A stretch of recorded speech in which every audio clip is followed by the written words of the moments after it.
master's hand, and I join the Christian band. Oh, and I'm on the battlefield for my Lord, yes. Oh, I'm on the battlefield for my Lord. Yes, I'm on the battlefield for my Lord, for my Lord. And I promised him that I would serve him till I die.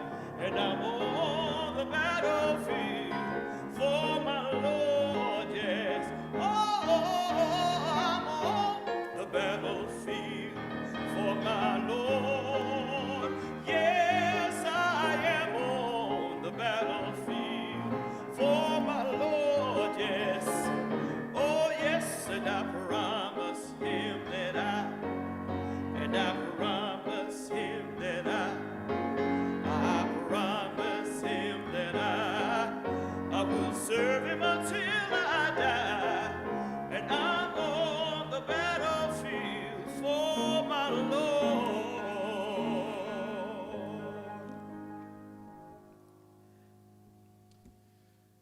Greetings, sisters and brothers. I am delighted to welcome you today to our noonday Bible study hour. This is the fourth part of a month-long conversation that's been taking place here with our special guest, Pastor John Tanner of the Cove Church here in Huntsville.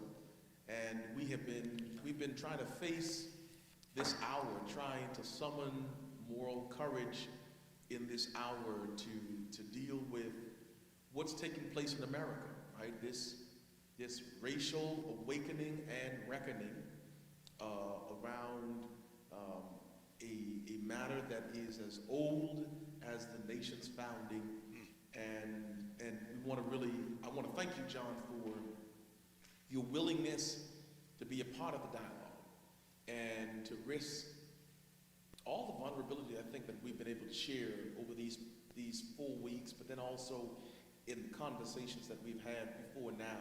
Yes. And to see what it can offer us collectively. So today, as we bring this formal dialogue with everyone else to its close, but continue our work behind the scenes, continue our work with our colleagues in the clergy, encouraging our lay members to do the same among themselves and among those who ever are in their sphere of influence. We want to set forward some key terms for people to have a common understanding as they do this work together.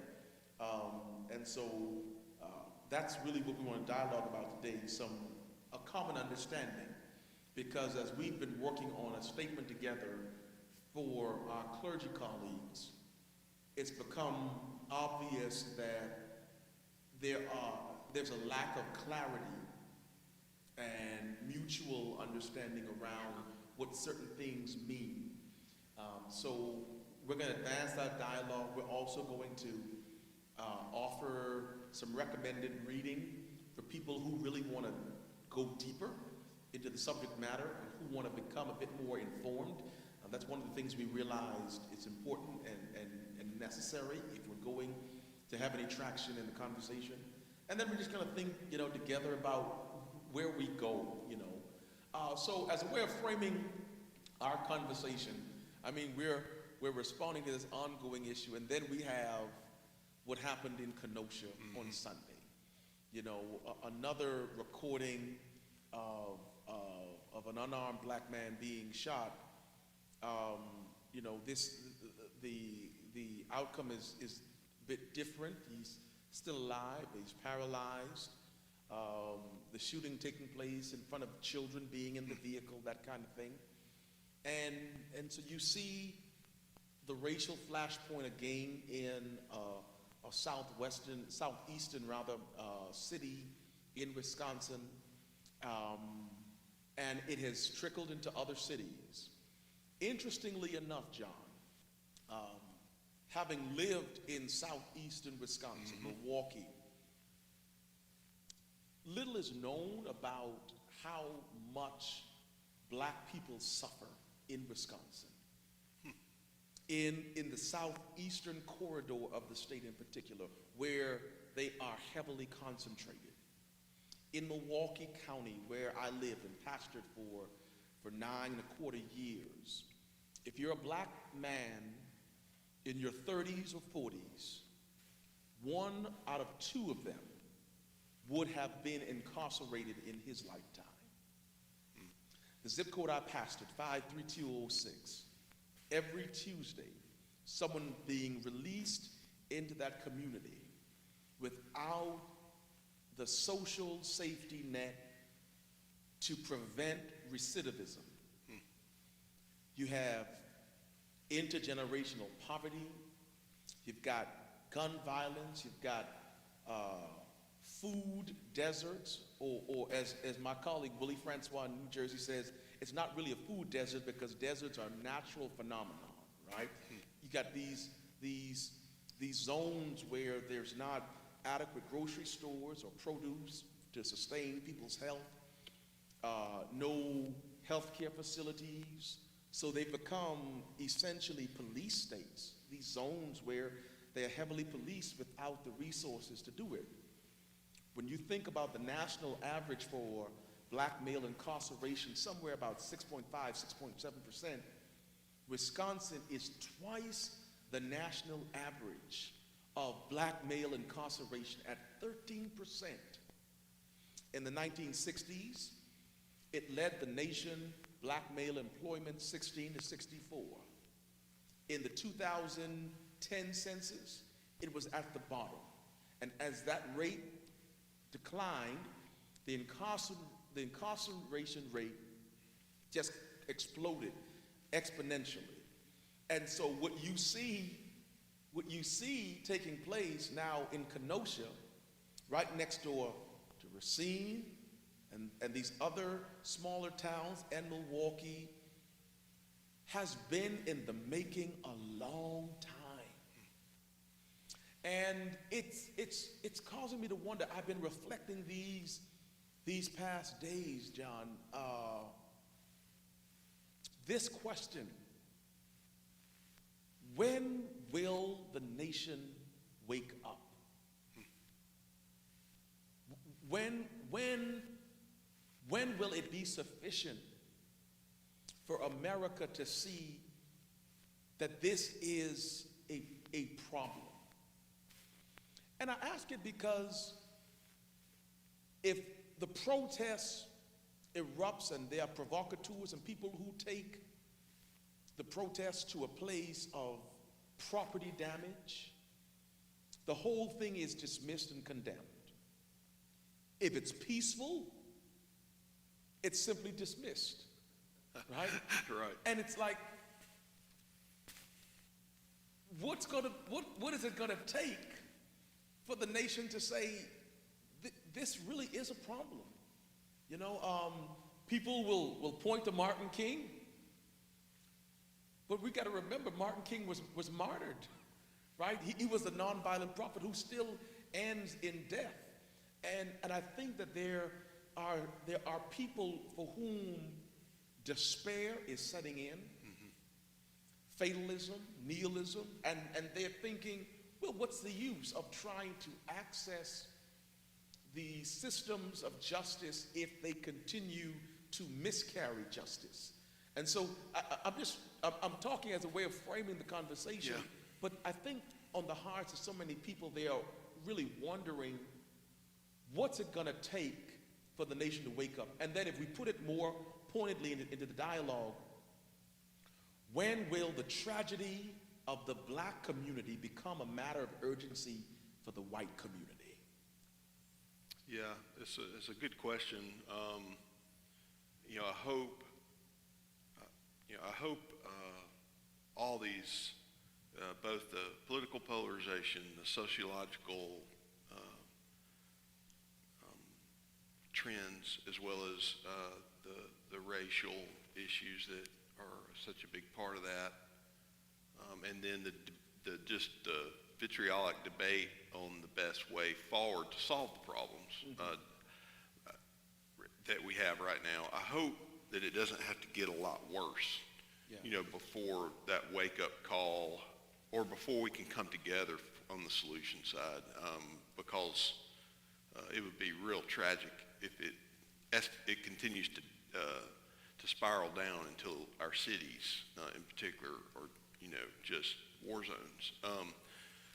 But as you were describing all that, I've been thinking a lot, and I don't pretend to have anywhere close to all the answers on the systemic and the structural versus the individual and personal responsibility and how all that plays together. But, just thinking of the quick, big trajectory of our nation in regards to particularly black life, and you got slavery, obviously, and then failed Reconstruction, and then Jim Crow era in the South, and this is obviously very generalized, civil rights movement, desegregation, getting to say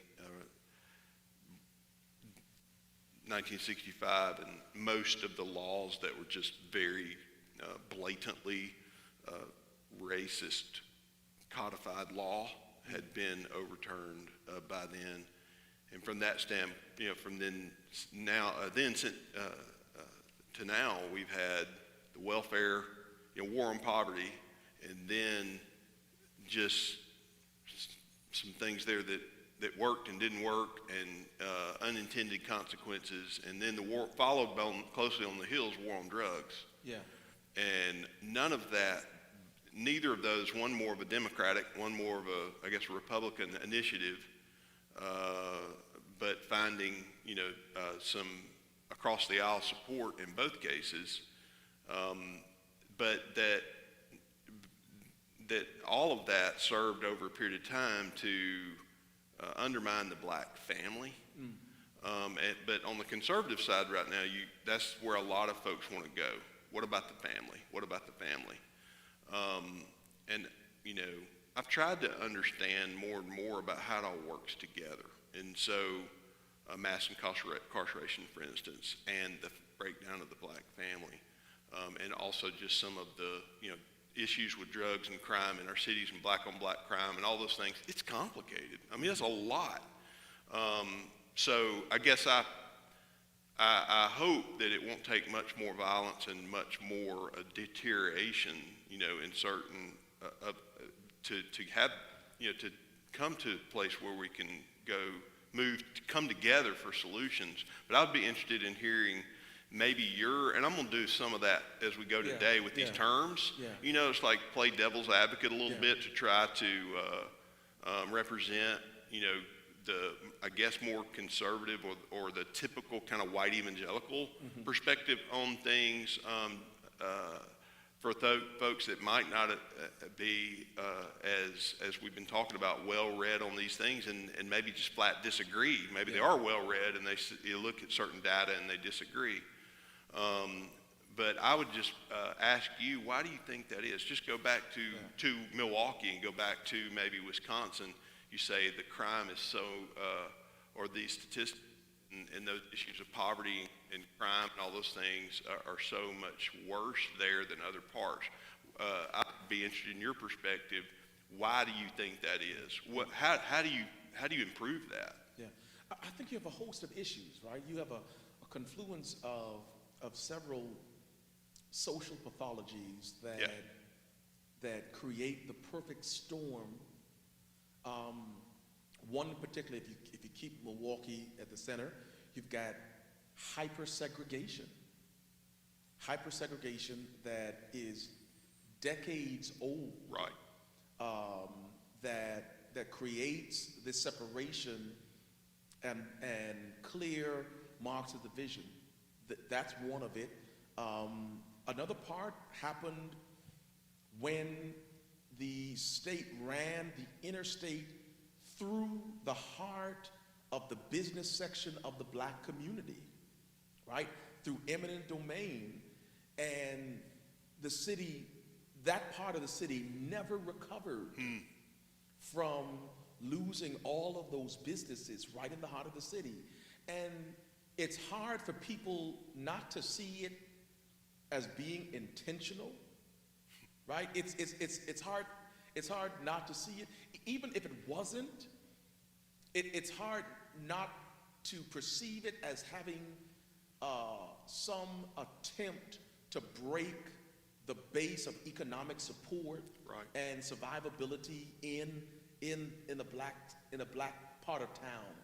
I mean, the Tulsa riots that will be 100 years old next year is another example of what it means to have a thriving, bustling black business sector that in one fell swoop is just completely destroyed and changed, and now we see the long-lasting effects of that kind of crisis upon us, and it really challenges our ability to move forward. So I think that's one. Also, it's the infrastructure placed in those communities, or not placed in those communities, that really prevent the services of the city for which the taxpayers are paying to be given and distributed equitably. Milwaukee put in this new light rail system, kind of going all downtown the east side of the city, but didn't extend to the part where people need access to that transportation for jobs, etc., those kinds of things. And when people see TIF dollars, tax dollars being spent on these projects, it creates a sense that they are already blocked out of the dialogue and excluded from the table, and they're not necessarily asking for anything that is that they don't deserve. They're asking for a basic opportunity to get at the table, that if given the opportunity, they can create and generate the kind of wealth and entrepreneurial spirit they just need it. You think about the long-standing issue of redlining, right, where realtors really kind of got into the ways of steering people outside of certain communities. Cory Booker, U.S. Senator from New Jersey, tells the same story about how his parents were searching for a house and trying to buy a house, and they had to get a white couple to show up for the showing of the house, right? For the realtor to take them seriously, and only at the closing do his parents show up, and the realtor's like, wait, what's going on, right? I mean, because otherwise it's a real thing. So these are kind of common everyday experiences that kind of say the Do you deck's think, stacked. though, did like redlining and that kind of thing, which at one point, was actually in the realtor's code of Yeah. ethics Yeah. in the 50s, Yeah. for as late as the 50s. And then obviously, that's where it's hard, I think, for some people to say that there's been so much progress, but there's still progress to go, I guess. Yeah. And so would you say, like Cory Booker's parent story, and then you have Cory Booker, who's obviously, done well for himself, and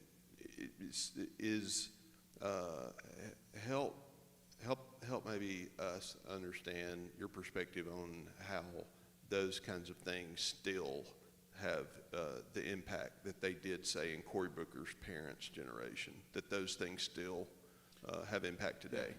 Well, it's the part that the nation lifts those examples, but doesn't appreciate that those examples are still too far and few in between.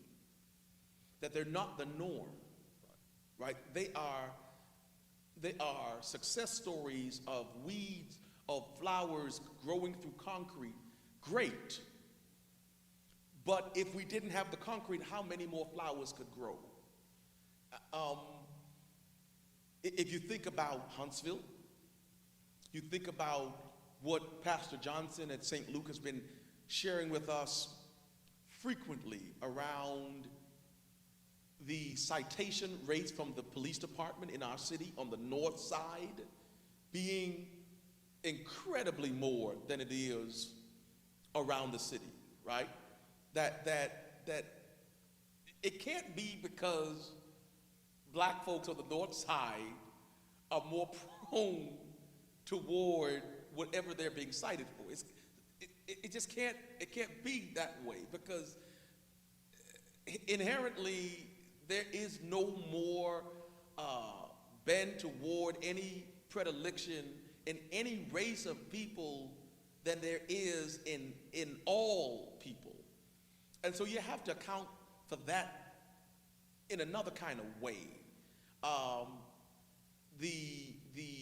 I understand that in the Republican National Convention, as I do not watch, that there's this lady who had adopted a black child and felt no compunction saying publicly, black people are more likely to be to commit criminal acts. And so the police would be justified in profiling her black son more than they would her white sons. I'm thinking, I missed that. it's completely ludicrous. It's the absurdity of it. And in this age, much of the progress that we thought had been made, and I would not discount that, yes, there has been tremendous progress. But in the age of Trump, You almost didn't say it. because I don't want to make it about him, and yet because he's not the total causation, but I think he gives cover and license to folks who want to revert back to that thing. He gives cover to them to say all of the ridiculous things for which they would ordinarily be ashamed, but now they are wearing it as a badge of honor. And so it does, feed into the sense of, what's really going on? Is the nation ever going to acknowledge it has a problem when it comes to racism, white supremacy, white nationalism, privilege, to actually address it? And that might bring us to the ways we define the It's a good terms segue itself. to the terms. One more just quick, I guess, comment/question, get to the terms. I don't know, I've begun to think that as I've tried to learn and listen and grow in this, that in a way, critical race theory and systemic racism and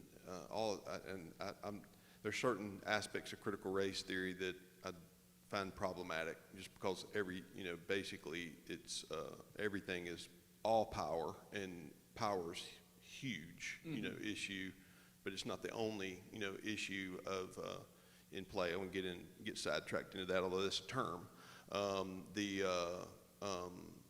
It's almost like psychology in a way. It's a good, in psychology, often say is a good diagnostic tool, but not necessarily a good therapeutic tool in all cases. Yeah.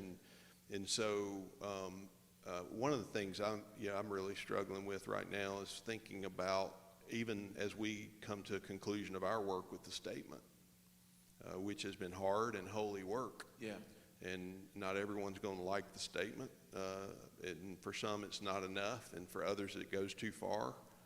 But it was the best we could do, right? We worked together very hard and came up with a statement that we could all feel good about. It's a first step. It's a start. Yeah. But as we come to the conclusion of that, my heart and my mind are going to, okay, what now? And I know we got the action steps, but solutions, and so back to Milwaukee real quick, and we'll get to the terms. What's the solution? I mean, is it all governmental reform, or is there more to it than just who wins the elections of, local and federal and governmental, change, which I'm not saying doesn't need to happen.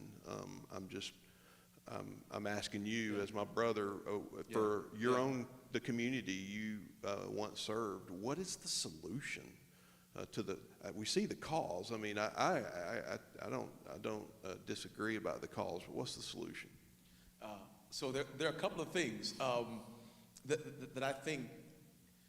One, we've got to fix the broken education system in that city, and that would probably be emblematic to a whole lot of cities, right? We got to fix a broken education system, and the limited knowledge that I understand, even here in this city, is the majority of the schools that are struggling are kind of north side cities, right?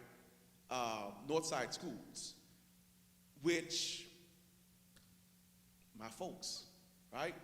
And it can't be just the black issue, the black community's issue, the North Huntsville issue. It's got to be Huntsville's issue. It's got to be the whole city of Milwaukee's issue, right? Because these issues are long-standing, right? I don't think it's necessarily a problem here as it is there in Milwaukee, where the unions themselves become a part of the problem. They become a part of the problem because they're not centered on the children. Right. They're centered on their own interests, their own posterity and preservation. And so their politics get in the way.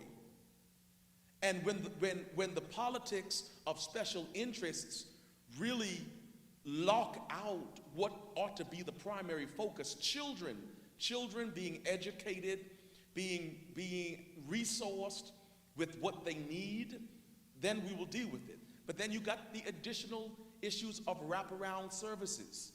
If a child depends on going to school to get nutrition, right, what happens to him or her on the weekend? What happens to him or her in summers? Right? We got a messed up system when that's the case. And we're dealing with it now in the midst of the pandemic. Yes. Because if they don't have the basic resources of nutrition, then you put on the need for technology for them to get their education, then you're talking about a whole lot of kids who are going to fall through the cracks. Not because they decide to fall through the cracks, but because they happen to be born in black skin, right? It's like at a fundamental level, there's got to be something wrong with that if they're born in the richest nation of the world. I mean, we love touting how exceptional America is. We love telling other nations about what they ought to do. It's just that we don't always practice it here. We try to export what we cannot perfect domestically. And I think people are simply saying, instead of the misadventures overseas, let's try to figure out how we really do this here.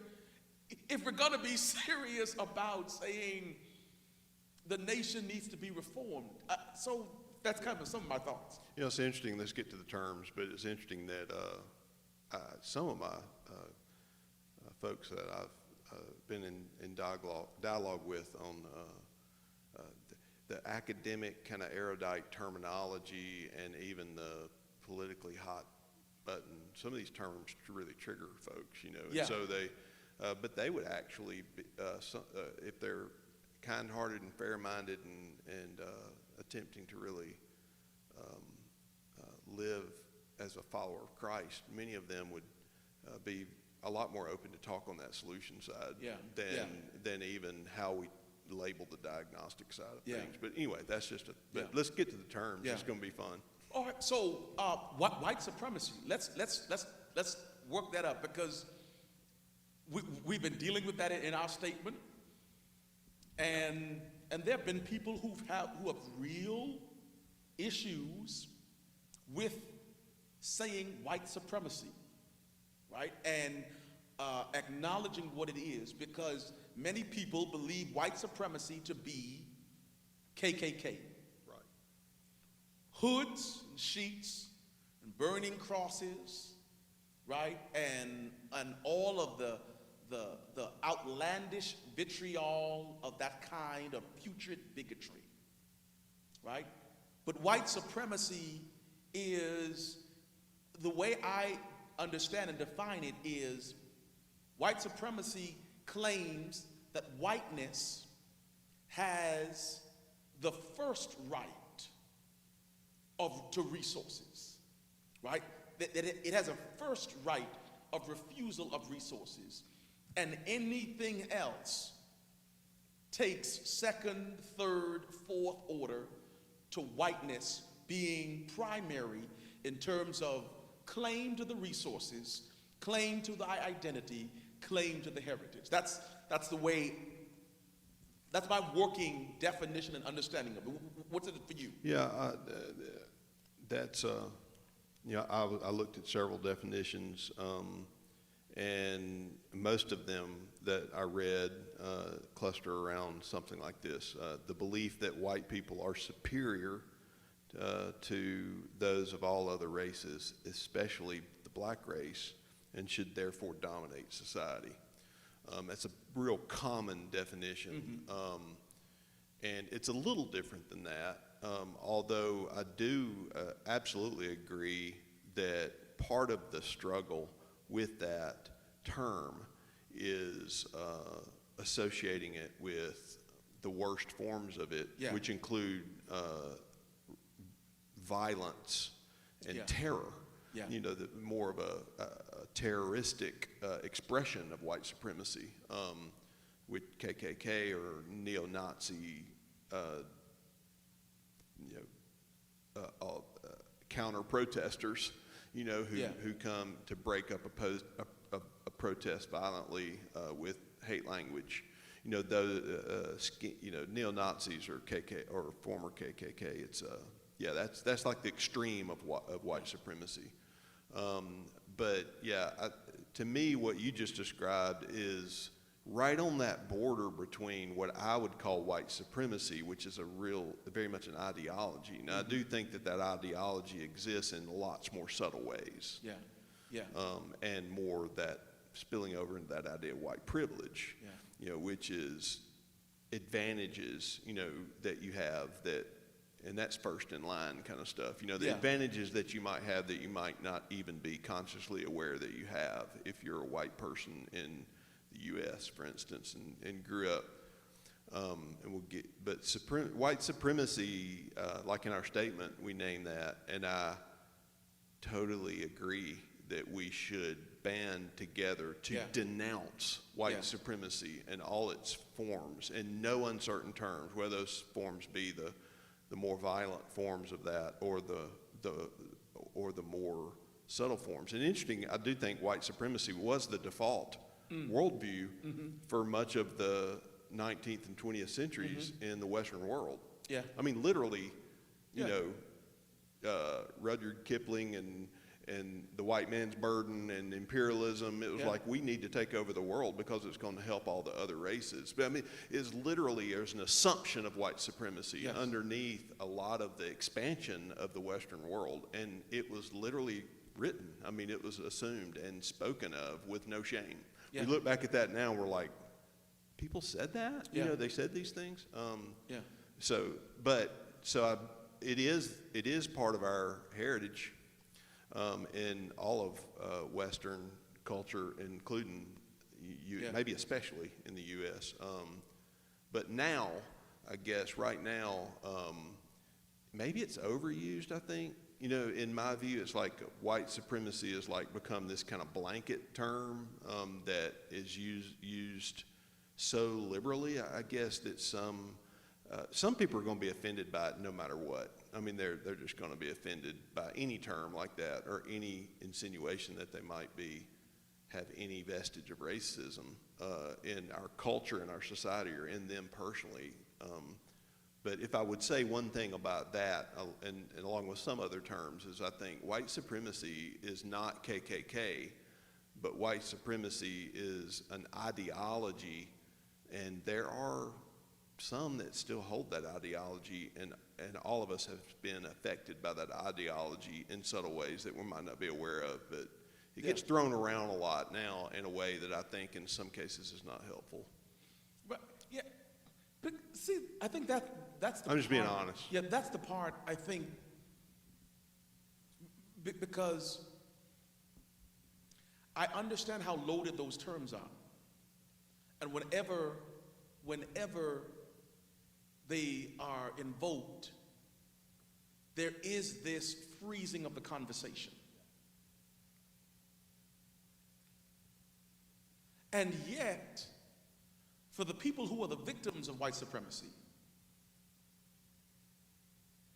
we're saying we're not going to address it because you've invoked the actual sin, right? So it's a kind of a crazy notion to say, if we're ever going to heal it, if we're ever going to eradicate it, if we're ever going to dismantle it, we cannot call it what it is. To identify it, in order to tackle it, we've got to tackle it in a way that doesn't call it what it is. And and I'm not advocating for Yeah. not calling white supremacy what it is. I'm advocating for precision. Gotcha. And so, in fact, I think it hurts the cause if we join kind of a bandwagon and we start calling everything that we see white supremacy. And if we overuse the term, we can actually maybe be in danger of losing the power of that term. That's my opinion on it. Although I do acknowledge, and I would never advocate for, say, taking it out of our Yeah. statement. No, I got you. Because we absolutely, for the minority of people, and I do believe it's a minority of white people. Now, I do not pretend that the underlying foundational white supremacy that birthed much of our Western society is not still, there's not still vestiges of that remaining, that it still permeates certain aspects structurally. Yeah. But I am saying if you put somebody on a polygraph test and you ask them a battery of questions about their worldview, the majority of white people would not come off as white supremacists, technically, but they are out there. Yeah. They exist, and they're a very dangerous minority, and that dangerous minority is growing. And so I wouldn't want addressing that and dismantling that minority worldview among whites to be distracted by the overuse of the term. That's my Gotcha. take on that. So then, if we talk about white privilege, because you touched it, and I think that's more of the lull I agree. among folks, the lack of awareness that by virtue of the whiteness, they have certain access and privilege that is denied other people. For instance, when we met a month or two ago at Eagle's Nest, I made the reference to the visceral response that was within me and every other black preacher who was in that room, having driven on the parkway and having seen the blue lights, pulling someone over. We all felt it. And that's just a part of our experience. It's you see a police car and something happens at a visceral level, physiologically, that rehearses within us a narrative that is part and parcel of the black experience in America. Eddie Glaude in the text, Begin Again, he opens with a trip he takes. I think he goes. I think he's somewhere in Germany, and a student is taking him out of his domicile, and the police descend on a black man, and they cuff him and they take him down to the sidewalk and everything. And his tour guy kind of looks at him, who's a black American studying there at the university, and kind of feels the need to apologize for that, because they have this common experience of the policing of black and brown bodies and what comes with that. That's an experience that white people in America don't have. So much so that you can go on YouTube and you can find the photo, you can find the video footage of white folks shouting down police officers when they've been stopped, shouting them down. You can find videos of them taking the police taser, getting in the police vehicle, and they live to tell about the tale. Dylan Roof, who slaughters 9 people in the church having prayed with them, and he's arrested without incident, and he's hungry, so they get him lunch on their way to the police station, right? And then you get a Philando Castile in Minnesota, who is lawfully carrying a firearm, who does everything you're trained to do when you're stopped by the police. You alert them to, you have a firearm, you are a licensed carrier, and he's dead. And there's the sense that people would say, if you just do what the police say to do, you'll be okay. But we've discovered that's not true, because any move can be misinterpreted. Any lack of movement can be misinterpreted. And so the question is, and this is a very real question, it's really not hypothetical. Because I tell you, John, when I'm stopped by the police, I feel it. And I'm wondering, do I need to call someone? And do I need to put this on FaceTime? Do I need to go Facebook Live? Because this really could mean my life. And that's a burden. That's a burden that I don't think anyone should have to carry simply because we're black. You know, I mean, And I think that has gotten worse. And one of the reasons could be just all of the media, social media that there's so much that has been witnessed, and I'm not excusing it, but it's, and that's on both sides. It's, in other words, it's made policing more difficult, and there's a lot of, and I'm an advocate for the need of reform and in that realm, but there's more of a heightened sense of nervousness, has to be, on the part of officers. And then also there's the reality of the situation, and then there's the perception of the situation. And the perception is probably even worse than the reality, which is bad enough. So that, and I'll be honest, I didn't understand it until I got involved with SOS, which is Save Our Sons here in our city, with my friends Toya Poplar and April Body, who started this organization a few years ago, and I've participated in that, and it was real eye-opening for me to hear these stories, of with these fathers and sons, and mothers and sons in particular. It's more men, it's more young black men than it is, but that's not totally the case, but it's like the talk. Yeah. And that is pullover etiquette. Son, here's what to do if you're pulled over. The kind of talk that I wouldn't have to have with my children. Yeah.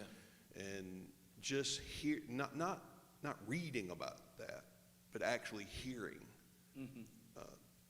real stories over and over of upstanding, law-abiding citizens, educated and affluent,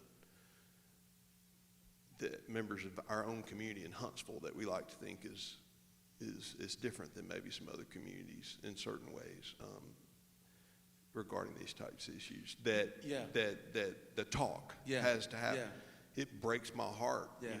that is the case. I mean, Yeah. and I believe that is real. Yeah. But even in and of itself, it's complicated because you have the reality and then what the data might support as far as pullover data, and the racial disparities there. More what happens after you get pulled over than actual pullover rates, but you can look at the data, and then there's the data, but then there's also all this seeing everything on social. In some ways, I'm glad for it because it's not going to go unnoticed. Yeah. If you have the Yeah. ability to put it on social media. But if you know what I mean, it's all I got you. it's escalated. Yeah. And there's and something's got to give there, between this heightened tension, that exists in and around any encounter between police and someone who is particularly a young black man. Yeah. I think a part of it is we've got to, and this is the part of the white supremacy that so permeates the way these institutions operate, is the sense that our blackness is not a weapon. It's not a weapon, and it's just not a weapon. The Supreme Court gives police qualified immunity that all an officer has to say is, I felt threatened. Right. It doesn't have to be justified. They just have to say, I felt my. Yet the officer is the one who has legal use of lethal force. Right? This is the part that I think becomes utterly ridiculous to folks who are watching folks die who didn't have weapons. They have legal use of lethal force. But all they have to do is say, I felt threatened. And they're good. Milwaukee, about 6 years ago, when I led a Black Lives Matter Sunday rally downtown, we were protesting because earlier that spring, officer came up on a black man who was sleeping in a public park. He had some mental health issues. Others had already cleared him, but someone from the Starbucks called the officer. He engages, he's unarmed. He engages him in such a way, they get into a scuffle. The young man gets a hold of his baton. And 14 shots, and he's dead. Right? It's these ways that cause us to wonder. You could be asleep. You could be asleep on the park bench, and that ends up dead. You could. Oklahoma, the news reporter is in the helicopter. He's watching a stop on the street. He knows nothing of the man who has been stopped, but he utters the statement, oh, he looks like a bad guy. Why? How? What about him other than his blackness says he's a bad guy? It's all of these things that you could. Tamir Rice, he's a kid, right? And I think only in the aftermath of his death, we try to make him an adult, but he was a kid. He was 12 years old. He was doing what 12 years old kids do, playing with a toy gun. But if you look at the video, John, when that officer shows up, it was less than 2 seconds. 1, 2, he is dead. I've got a 6-year-old who is precocious and who loves life. And it breaks my heart that at some point I am going to have to kill her black joy by telling her, you are going to be looked at differently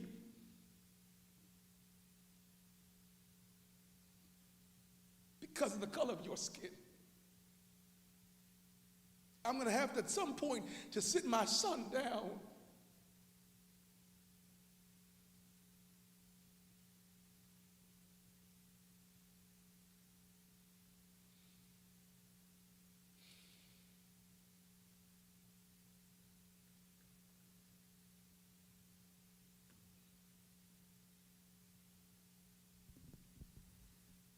Darius, this is why we're here, man. That's why I'm here. And if there's only one thing that I would say about this whole process is that whatever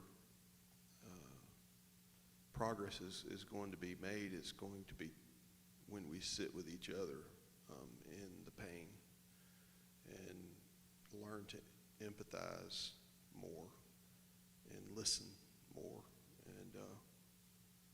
And so thank you for your vulnerability to share that just now. And it's a good kind of segue into the term that got us here in the first place that's probably most problematic for some, and that's the phrase Black Lives Matter. Yeah. And you, what the emotion, behind what you just shared, and you're and getting riled up, telling the stories that aren't your own children, but then getting very tender when you're talking about your own kids. Need we say more? As far as, I would like to unpack the phrase a little bit, but if we can't, it's one thing to post snarky things on a social media feed or a Twitter or Facebook about the movement. It's another thing to look a black man in the eyes talking about his young children, in regards to life.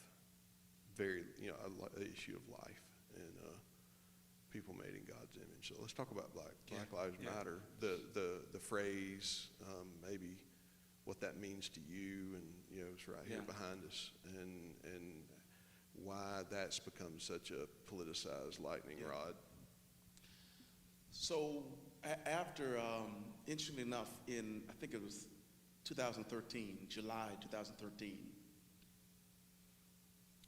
Saturday night, the verdict comes in on George Zimmerman after Trayvon Martin's killing in the trial.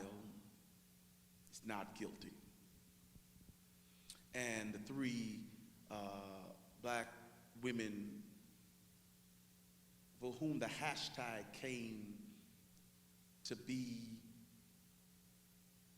this unequivocal statement of the inherent dignity and humanity of black lives that, have additional components as they codified an organization out of it, but fundamentally saying, Imago Dei, black lives are in the image of God, and with it comes every dignity that life should be afforded.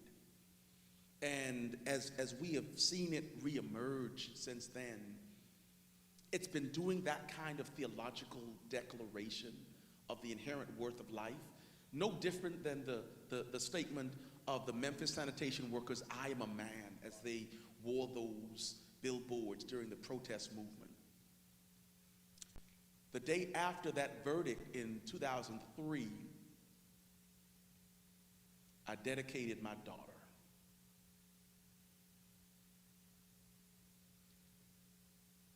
And I wept because I lived in this tension of great joy of her life. But I wept realizing how vulnerable that is. Just in that space. And I think that's That's where black folks live in America. We live in this tension, this constant tension. And we're often wondering, oh my God, when is it going to end? And we do have to laugh so we don't cry, so we don't do what they do in Psalm 137, hang their harps on the willows, and refuse to sing songs.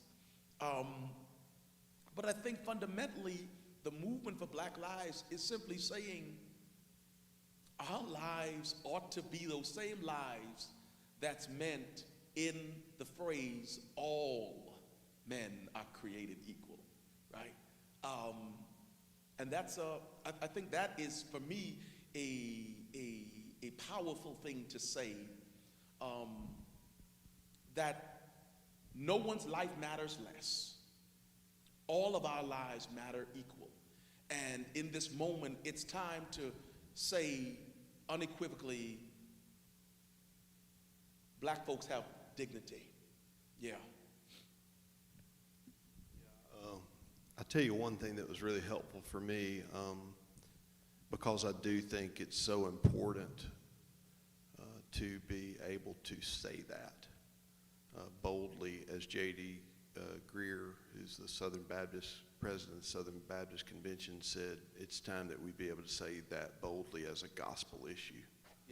Yeah. There's a political issue, it's a gospel issue because of the theology of Imago Dei. But I'll tell you something that helped me was John Piper, he's a Reformed pastor, very prominent in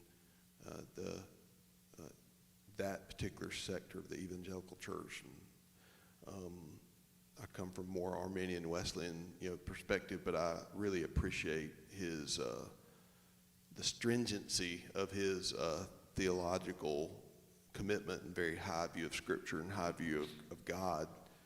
And there's a lot more to what he said, but I want to read this before we run out of time, because this was powerful to me coming from him. Mm-hmm.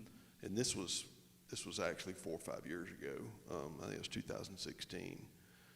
But he basically wrote did a audio podcast, and this is from the transcript of that, where he said, I changed my mind on this issue.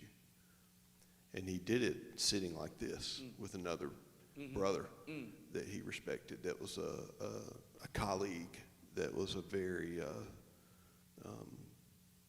respected colleague of his that was black, and shared with him, and he said he changed his mind on the usage of that phrase. And he said this: one of the main things we need to learn from the emergence of the Black Lives Matter movement is the need to distinguish between, 1, the plain truth of the slogan, 2, the ideological origin of its nature, and 3, the strategies of action that it unleashes on the street. We need to distinguish between these 3 and talk about them. And as we talked about in our dialogue about the statement, we came to the place and we added that word belief, just to help a little with that, to say we embrace the belief that Black Lives Matter. That doesn't mean that everything that one particular organization stands for on their website, which hardly anybody looks at anyway. Right. This phrase has become so much bigger, than that organization and those 3 founders, and it actually bothers me a lot, and it pains me that so many within, it's become so politicized that so many within the white evangelical Christian community are offended by that statement, or they're afraid to use that statement, when just the statement itself, think about it, Black Lives Matter, is so, if you can't say it's true, then you're reading a different Bible than the Bible I'm reading. So, yeah, gotcha. Our time is up. I know. John, thank you. Thank you for being here. Thank you for being courageous and modeling what this looks like. Our dialogue will continue. We hope your dialogue continues, or that it begins with someone because ultimately, this is how we're going to get to common ground. This is how we're going to lock arms together. That was King's vision. Yeah. A brotherhood that is not defined by the hue of the skin, but by a sense of commonality of our humanity. And I appreciate that. So blessings to you and the Cole You too, Church and your Darius. work. Blessings to all of you who have tuned in. Go into the world, do justice, eh? Any last Amen. word? I just, it's been an honor. It's been an honor to be in this church and to meet some of your folks, and I feel like I'm part of the family now, so hopefully be back sometime soon. Yes. Look forward to it. Be well. God bless you.